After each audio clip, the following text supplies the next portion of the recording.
Although the law is changing on January 1st, that's not stopping people from taking their concealed carry permit classes.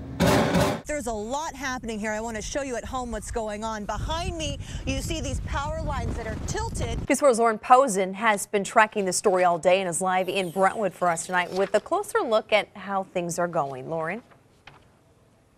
Well, Claire, we're inside the Brentwood City Hall. One thing this court is not it's not a free pass. Those in it, they're held accountable and they have to get better. A former graduate of the court tells me if no one wins, that pot grows. Our Lauren Pozen is in Nashville tonight as the pot and the excitement is growing. Steve, you have no idea. Just take a look at the tent we're inside here. Check it out. Wall to wall people. Everywhere you look, there are people. This man here has bought some tickets. How many tickets did you buy? I bought 30 tickets. The main lot of Auto Plaza is right across the street. We're standing on the overflow lot, and this is where it all happened. All of it caught on camera. Take a look at entry-level police officers, what they can expect to get paid here in O'Fallon. Now Schlafly is right across the street from where we are here on Bellevue. And on Bellevue, you can see right behind me, and I'll step aside so you can see even better, the street, well, it's closed off. So that's one issue this construction is causing. And that's where Lauren Pozen is right now. Steve, that's right. There's a lot happening here. I want to show you at home what's going on. Behind me, you see these power lines that are tilted. We have crews working on those power lines. And just take a moment and look at that. That's how powerful this tornado was. But that's not the only spot the tornado hit. It also jumped across the street, and you can see that wreckage in the distance. Judy Lawrence says it's her faith that got her through the tense and scary moments as the tornado ripped through her home. It was the roaring train sound, and so I got in that corner of this house right there where that's left standing. I was downstairs in that corner, and all of a sudden I heard that train, and I heard ripping and tearing, and everything was going. I knew my house was going. While much of her home is gone, she tells us her clothes and some of her belongings she was able to save. But to the left and the right of her, shells of her neighbors' homes. You can just really see right away just how powerful this tornado was. Now, this wasn't the only spot the tornado hit. And coming up at 5, I'm going to take you across the interstate. You're going to hear from a man who not only lost his house, but his business. What's keeping him so positive through this tragedy? That's ahead at 5. Live in Perryville, Lauren Pozen, News 4. News 4's Lauren Pozen was in the courtroom. She's live now with the Bommarito Street Fleet, asking both families how they're holding up. It was a very emotional day in the courtroom. We heard from Chris Santa. His fiancee, Lisa Marie Simpson, and Kilwa Jones also spoke, taking us back to that night of September 25th, 2015. I held it together until they talked about my mom, and the same was for Kilwa. He held it together until they talked about his mom. So we love our moms. Chris Santa says he is overwhelmed. In a federal courtroom Friday, he once again came face to face with the man who shot and paralyzed him. Kilwa Jones spoke to Santa and apologized to him and everyone else affected by his actions. It was hard because I thought it was sincere.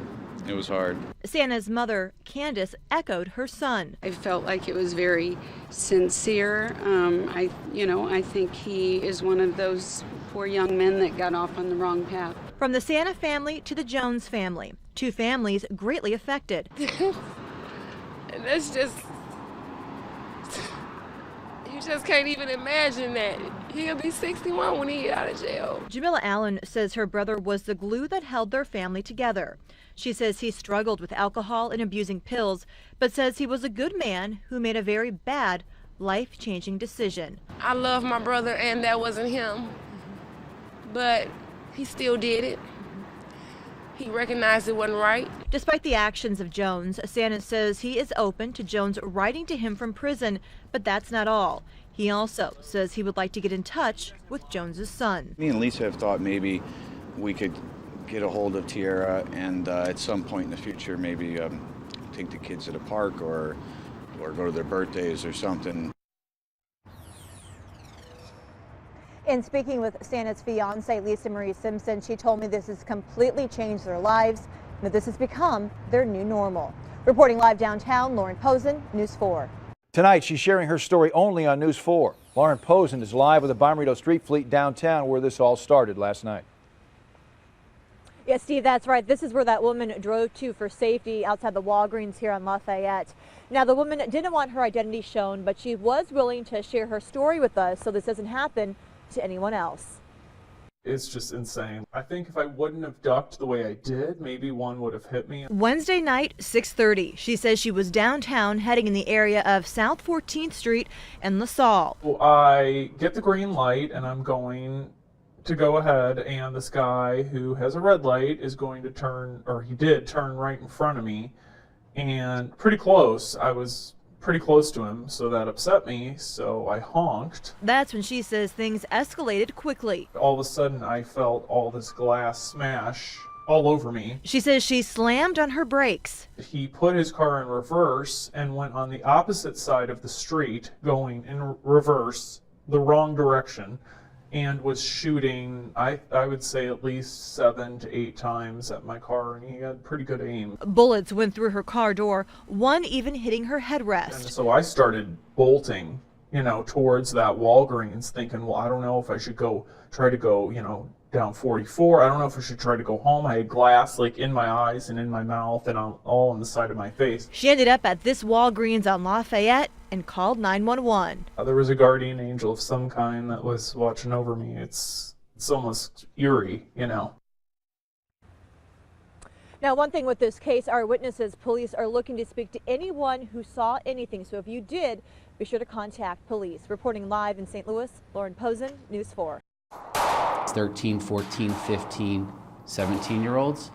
The argument is, under state law, there is no provision that says that they cannot carry a firearm concealed. How did our lawmakers let this happen? But when you go in and you rewrite the law and you just put a one-sentence line on there that says basically that you can concealed carry now, and you don't go in and make a distinction for age groups, then it opens it up to kids. Again, this applies only to state law. With the law changing, attorney Matt Fry says it's still important to get a concealed carry license. He says it offers more protection.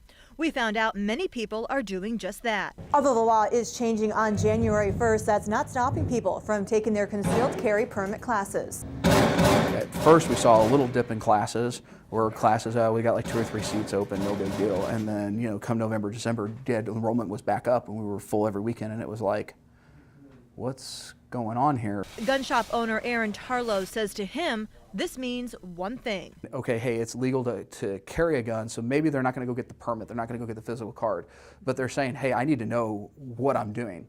And that's awesome. It's showing responsibility on their half. However, there's going to be a fraction of our society out there that says, I don't need to have any training, and that's a frightening prospect. Live from KMOV, this is News 4 at 10. Good evening, I'm Lauren Pozen. Thank you so much for joining us for this late edition of News 4. Extreme cold has settled over the St. Louis area. Well, new tonight, a 93-year-old man is dead, killed in a house fire in St. Charles County. The home is on Emerald Place Drive. This is near Highway 94, just outside of Cottleville. News 4's Rob Sneed has the late report from that scene. Investigators say 2 people attempting to stay warm inside a vacant warehouse caused a massive 4-alarm fire. The single-digit temperatures made fighting the fire extra difficult for first responders. News 4's Alexis Zotos is taking a look at what the city is doing to make sure everyone is safe as those temperatures continue to drop. Well, St. Louis County police are looking for a missing man from Jennings. Police say 59-year-old Derek McGee suffers from dementia and Alzheimer's. He was last seen leaving a house in the 9400 block of Pattonwood in Jennings. Now, that was around midnight last night. Anyone with information on his whereabouts is asked to call St. Louis County Police. The Major Case Squad is asking for help tonight finding 2 men who may be connected to a murder in St. Louis County. Police are looking for a 20-year-old Treadell Bunker and 18-year-old Jamone Lewis. Investigators say they are persons of interest in a deadly shooting in Bellefontaine Neighbors on Wednesday. Police say they should be considered armed and dangerous. The victim was found behind a home on Shepley Drive. Officers believe someone out there can help solve this case. A manhunt is underway in Little Rock, Arkansas after a 3-year-old boy was shot and killed during a road rage incident. Police say the child was on a shopping trip with his grandmother Saturday night. Investigators believe the shooter got upset because the grandmother was driving slowly. They say the man got out of his car and fired a shot, which hit the little boy. Members of the Electoral College will formally cast their votes tomorrow to elect Donald Trump as the next president of the United States. But some electors say they want some more information about the extent of Russia's interference in the presidential election. Well, if you'll be traveling over the holidays, you will not be alone. According to a AAA survey, nearly 1/3 of Americans will be crowding the nation's highways and airports between Christmas and New Year's. Chris Martinez has more on what to expect during your holiday travels.